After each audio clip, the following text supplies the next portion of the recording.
For most of my middle to early 20s, I would find myself with cash and then without. I was going broke on a regular basis until around 27, 28. That was when I was just tired of always being broke. I am officially in my 30s. Looking back to my 20s, there's just a couple financial mistakes that I wish somebody had warned me not to make. The first mistake that kept me broke for most of my 20s was calling myself bad at money. In my 20s, every time someone would talk about personal finance or money, my reaction would be, oh, I suck at money. Money is not my thing. And I said it so freely, like it was a normal thing to say. I guess because I was surrounded by a lot of people who didn't know much about money. So it was just normal to say, I suck at money. I don't know squat about money. And it wouldn't be a big deal. But here's the thing, me saying that just kind of, it didn't empower me to get smart about my money. I had the strong belief that there's some people who are just good at money versus other people who are bad at money. And this was not true. Being good at money is a skill that you can learn, just like playing the piano or riding a bicycle. But I didn't know that. And the more I said that about myself, the more I got worse at managing money. The more I put myself in positions where I would always go back to being broke, where I would always go back to losing money and making really bad financial decisions. So if I could go back, I would whisper to my 20-year-old girl, you're not bad at money. You just don't know how to manage money. Stop saying that. The second lesson I wish I knew about money in my 20s is that, and this would just follow with the other lesson, is that getting good at money is a skill that I could easily learn. It's something that I could learn from reading books, from listening to podcasts, from watching YouTube videos, if I just only open my mind to learning how money works. There are 3 skills you need to learn if you want to really get good at your money. First one is how to earn money. Second one is how to manage money. And the third one is how to multiply money. These are the skills that I needed. And because I just always believed that getting good or being good at money is something some people just have a natural skill and some people don't, it got in the way so many times of me leveling up when it comes to my finances. The second that I started to do this, I started to read books about managing money, watching videos, listening to podcasts, my financial life began to transform. It began to change, right?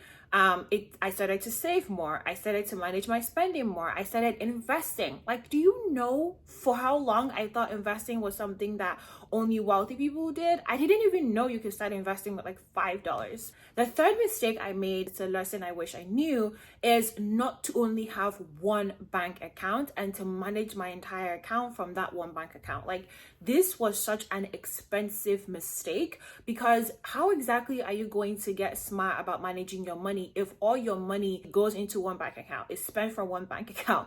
Like, how are you going to save? How are you going to have an emergency fund? How are you going to invest if you just have one bank account to run everything? It's super difficult to do. And I didn't know that for the longest time. So I would just have one bank account, or most of the accounts that I even had were like checking accounts. But at the end of the day, it was one bank account that I was using for everything.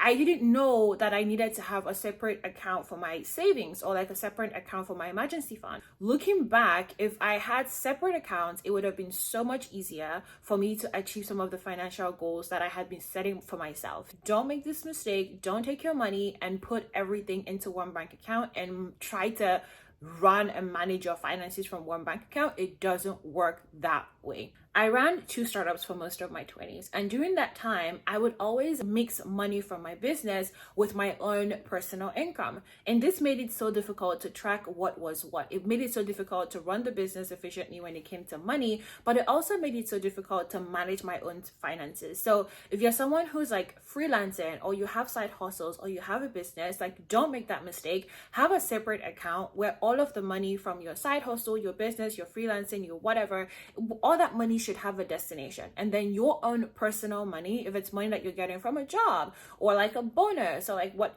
someone gives you a cash gift, that should have a separate bank account of its own. This would make managing your money so much better, knowing exactly how much you're spending, how much you're saving. Like, it would just make the whole process so much easier, because for your business, you still have to do operations, right? So if you get paid $100, for example, for something, if that money is in your personal bank account, you might end up using it to to go to dinner with friends, even though you haven't delivered on the service or on, you know, whatever it is you were supposed to do with that $100. And then when it comes time to deliver, it becomes super difficult if you have to, you know, buy materials to make that delivery. On top of that, it would be hard for you to estimate what your profits are from your business, right? Estimate what your profit margin is, estimate your total revenue. Like, there's so many things about this structure that was such a mess. I would sometimes end up using my own money to run my business because it was so entangled. I didn't know what was what between my personal income and my business money. Track your spending. This is something I still struggle with, but the day I decided I was tired of being broke, one of the first things that I did was sit down and track my spending, because that opened my eyes to see exactly how much I was spending every single month. I was always struggling financially. But when I looked at my expenses, I was spending so much on eating out, so much on shopping, like so much on just a lot of things. I'm like, okay, how is it that I'm always broke and yet somehow I'm spending so excessively for someone who was always broke, right? So track your expenses. Don't avoid looking at your bank account. When I would make crazy expenses, I would end up avoiding looking at my bank account. I would just be like, I don't want to open it. I don't want to see what's in there. Something I'm learning from my husband is to look at my bank accounts every single day. This is something that he does till date. Like, he would open all his accounts and just look at, okay, what do we have on the credit card? What do we have here? How much did you spend on what here? Like, he does that every single day. Like, even if it's just 10-15 minutes, he would spend it and then he will go about his day.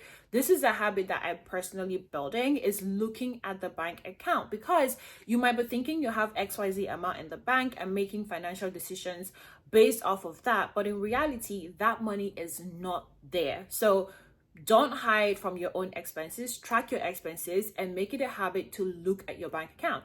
Also, if you look at your bank account enough and you see all your bad choices, subconsciously you would want to change that. You would want to get better. You would want to pull back in like the areas where you're making a lot of poor financial spending decisions. The next mistake is trying to overextend myself when it came to saving. Multiple times in my 20s, I'd watch a video that would be like, you need to save more, you need to stop spending, blah, blah, blah.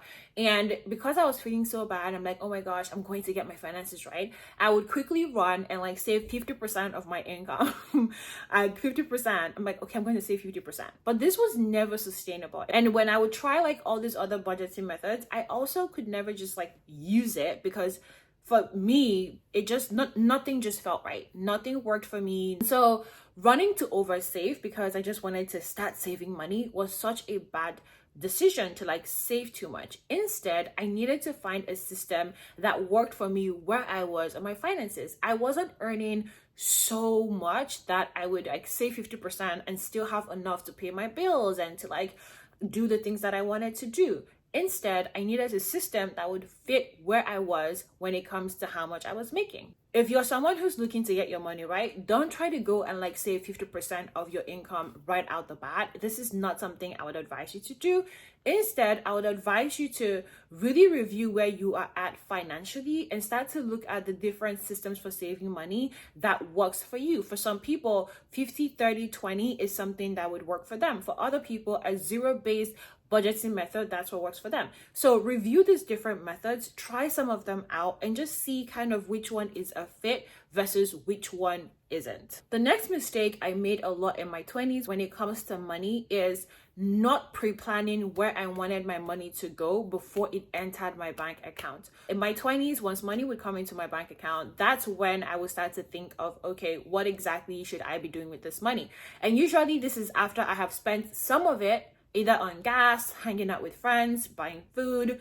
Like the money that was coming into my account didn't have a pre-plan before it would land in the bank account. And this mistake cost me so much because every single time I would get paid and then I would go and like spend the money immediately before I even started to think of what that money was supposed to do. For some people, budgeting works. For me personally, right now, The correction just looks like, okay, I know that I have XYZ things that I need to spend on. I'm expecting to make XYZ income. So that means I'm going to put this money into, my savings, this money into my investing, this money into this. I need to pay for this. I need to buy this. Just having a list of like the expenses that I have coming up before the money even gets there, the goals that I have for my savings, investing, emergency fund, all of that before the money gets there always helps me to just not make that mistake again. Okay. So if you're someone who's trying to get smart and like pre-plan your finances, think about mapping down all of the expenses that you could have coming up, and also map down like what are the goals that you have for yourself when it comes to saving, investing, your emergency fund, debt payoff, stuff like that. And that becomes the anchor for you to pre-plan whenever you have money coming into your bank account. If you have this down, for example, and somebody were to gift you $2,000, because you already have this structured, like your brain even will remind you, oh, we have to pay, a student loan, that's $300. We have to do this, we have to do that, because it's mapped out somewhere. And that becomes like what you decide to do with that money before you even start to blow it. You would have antennas going off like, oh my gosh, we have this money that's come in, but there are all these other things that we want to achieve with that money. Building off of that point is another lesson I wish I learned, which is paying myself first before I went to spend the money on anything else. A lot of the time when we get paid or when money enters our bank account, we want to flex. So like, oh my gosh, yay, I just made some money. And that's all good and fine, but this does not serve us well, because in reality, there's so many other responsibilities and things that this money needs to do before you decide to go, leave large. So I had to learn how to pay myself first. And pay myself first looked like money going to my savings, my investing, my emergency fund, money for debt payoff and things like that, because that is how I build my ability to keep growing financially. And then everything else, right? My bills, like all of those things are served, the core things, before I decide to go spend it at a restaurant and have fun with my friends, or spend it buying clothes. Every time you make these expenses, at the end of the day, you are investing in someone else's business. Think about it that way. You're not investing in you. You're putting the money that you earn into someone else's business. Versus if you take that money and, put it towards your debt payoff or saving or emergency fund, your bills, all of those things, you are investing in you. Your bills, for example, your rent is money that you're putting aside so that you have a roof over your head. Your investing is money you're putting aside for your future self, okay? Versus eating out with friends is money that you're taking to spend at a restaurant. Yes, you're getting time with your friends, but at the end of the day, that money is going to a restaurant. And I'm not saying there's anything wrong with spending time with your friends and all of that. I'm just saying that before you go to do those things, you need to make sure that you are investing in yourself first. The next mistake is I bought a lot of liabilities versus assets in my 20s. All of my money was going to buying shoes, bags, clothes, doing my hair, looking cute. Most of my money didn't go to anything that was an income producing thing, right?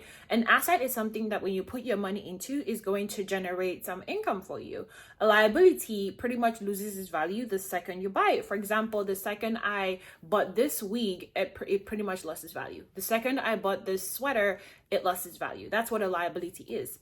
And for me, I was the queen of buying liabilities. That was all I did. Now, I still love to shop. I still love to buy things, but my mindset around it has changed to where I am so focused on how can we build assets? How can I build assets while also enjoying my life and living my best life? This is something that I and my husband are super particular about, is how can we build assets without like sacrificing our now. Every single day I wake up, I think, okay, we still don't have an asset. We need to have assets outside of our day job that's generating income for us as a family. These are like some of the things that you really have to think about is where is the bulk of my money going to? Am I spending so much of my money on liabilities, but I'm not building any assets? right? I can't count how many times I got so much money. I'm like, there's so many things I could have in my 20s just put money into that could have just been generating, even if it was an extra $500 a month, an extra $200 a month. But I never did that. Most of my money just went to buying liabilities. If you are in a very lucky financial situation, as in your 20s, maybe you're earning so much or making more money than most people around you, this is something that I would say really prioritize, is buying more assets than buying liabilities. The next mistake was not investing in up leveling and up knowledging, if that's even a word. The fastest way out of brokedom is skills, right? And the higher the level of skills that you get and the ability for you to solve tougher problems with those skills, the more money you earn. The amount of money that you earn will always be in direct proportion to your service. And the kind of service you offer will always be in direct proportion to your skills. So if you want to earn more money, you need to continue to upskill and put yourself in situations where you can solve tougher problems with the skills that you have. But I never did this. In fact, in my 20s, I would always avoid buying courses on things like my business. If someone were to say, this is how I made $100,000 from doing XYZ, I would doubt and doubt and doubt. Like, even if it's like, okay, you just need to invest $100 into this for you to learn, I would focus more on the loss of the $100. Like, I would continue to say, what if I spend this money and I don't learn anything? What if I spend this money and it never comes back? Versus the potential that I would put in $100 and make $1,000. Like, I wouldn't think about the possible reward. I would just think about the risk of losing the money. Now, I'm not saying that you should just take your money and make careless risks. I'm saying that I could have done better with risk management, okay? I could have said, okay, this course is $100. I'm going to save towards buying this course and made that investment. But multiple times, I just didn't. I would much rather spend the money on clothes because in my mind, at least I get to wear them. Like, I'm enjoying my money right off the bat, versus with courses where it's like, I'm not sure if it's going to work.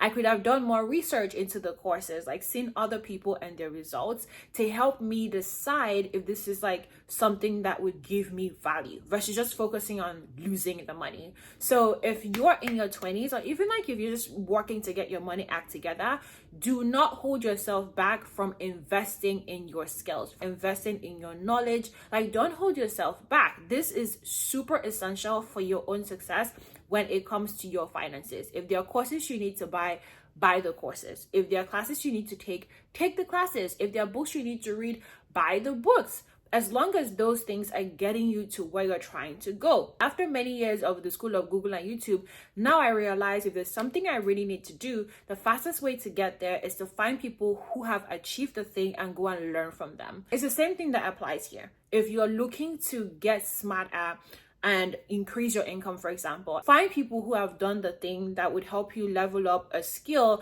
that could help you increase that income, and go and learn from them. Buy the course, buy the book, do that for yourself. It will make the world of difference. The next mistake that I made a lot in my 20s is falling for lifestyle creep. Every single time I would make money, the next thing I would do is go and look for what to buy. Every single time. I get maybe 1,000.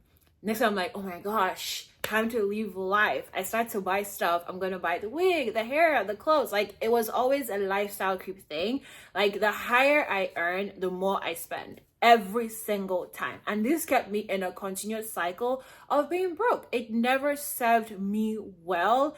And, you know, that's something that when I look back, I feel like just giving myself like, hey, get your act together and stop this bullshit. Because at the end of the day, the smart thing to do is, as you increase your income, you want to keep your lifestyle costs low, not increasing that. But not me. I was increasing my income and I was increasing my expenses just alongside. Let's not do that, okay?